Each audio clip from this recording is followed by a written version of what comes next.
Бияқта мөңгі бар эле.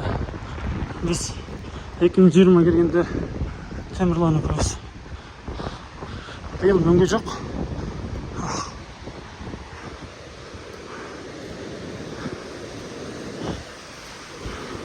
Ушак толлон мөңгү эле да. Шунун үстү мөңгү эле мындай.